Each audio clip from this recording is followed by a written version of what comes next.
நாமினேஷன first discuss பண்ணத ஏன் host கேட்கல?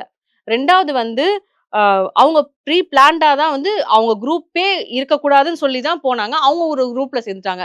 அதையும் கேட்கல.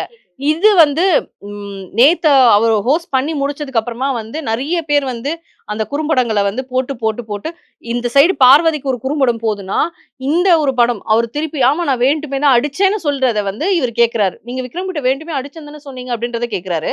ஆனா விக்ரம் அந்த இடத்துல என்ன வார்த்தை யூஸ் பண்ணாருன்றத ஹோஸ்ட் ஏன் கட் பண்றாரு? ஓகே. சாண்ட்ரா பேசுனதையும் கேட்கல.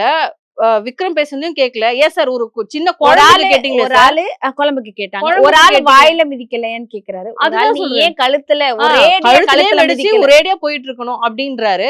அதெல்லாம் என்ன மாதிரி ஒரு பேச்சு? ஏன் சார் நீங்க அத ஏன் பாயிண்ட் பண்ணி கேட்கலன்றது என்னுடைய கருத்து.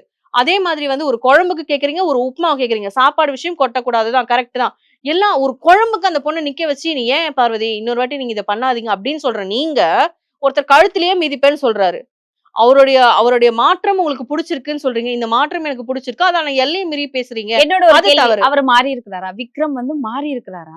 விக்ரம் மாறி இருக்காரு. நான் என்ன இல்லன்னு சொல்ல விஷயத்துல மாட்டேன். மாறி இருக்கிறாரு? ஏன்னா, அதான் சொல்றேனே, அவருக்கு சூடு சொரணை இல்லன்னு பிக் பாஸ் சொல்ட்டாரு. ஏன்னா, ஒரு சின்ன அந்த சிட் எடுத்து படிச்சு, அது யாருன்னு சொல்ற தைரியம் அவருக்கு இல்ல. தைரியமானவங்க அத பண்ணட்டும். நீங்க உட்காருங்கன்னு சொல்லிட்டாரு. அதுவே சுருக்குன்னு குத்துன மாரி இருந்தது. அதுக்கு அடுத்த அப்படியே நடக்கிறது வந்து சாண்ட்ராவோடைய சீக்ரெட் டாஸ்க். அதுல இவரு ரொம்ப முட்டாளாக்கப்பட்டதா அவர தன்னைத்தானே நெனச்சுக்கிட்டாரு. நான் ரொம்ப முட்டாளாயிட்டேன். நான் அமைதியா இருந்து, நான் வந்து அமைதியா இருக்க மாரி இங்க பெர்ஃபார்மன்ஸ் பண்ணி, நான் ரொம்ப குட் பெர்சனா இருக்க ட்ரை பண்ணி, நான் ரொம்ப முட்டாளாயிட்டேன். அப்ப நான் வந்து என்னுடைய இன்னொரு முகத்த, உண்மையான முகத்த நான் எடுத்துட்டு வரேன்னு சொல்லி தான், லாஸ்ட் வீக் விக்ரம் வந்து பயங்கரமா பிளாஸ்ட் அந்த ஆனாரு. உண்மையான முகத்த ஏன் பார்வதி கிட்ட மட்டும் ஆ காமிக்கணும்? அவங்க அததான் நானும் கேக்குறாங்க. கேட்கிறேன். பார்வதி கேக்குறாங்க. ஏன்பா என்கிட்ட மட்டும் வர? எஸ். எல்லார்கிட்டயும் எல்லார்கிட்டயுமே காட்டு. கேட்டா அதுக்கு ஒரு ரீசன் அவரு சொல்றாரு. என்கிட்ட யார் எப்படி பேசுறாங்களோ, அதுக்கு ஏத்த மாரி தான் நான் பேசுவேன் அப்படிங்கிறாரு. எனக்கு ஒரே ஒரு கேள்வி தான். பார்வதி மட்டும் தான் உங்ககிட்ட அப்படி பேசுனாங்களா? திவ்யா பேசலையா? சாண்ட்ரா பேசலையா? ஏன் அவங்கள எதிர்க்க நின்னு உங்களால அடிக்க முடியல? அவங்களுடைய துணை உங்களுக்கு தேவையா? பார்வதி ஆல்ரெடி வந்து வெளியில பார்வதி கிட்ட பேசினா நம்ம ஃபேமஸ் ஆயிடுவோன்றதுக்காக பேசுனீங்களான்னு கேட்கிறேன் நான்.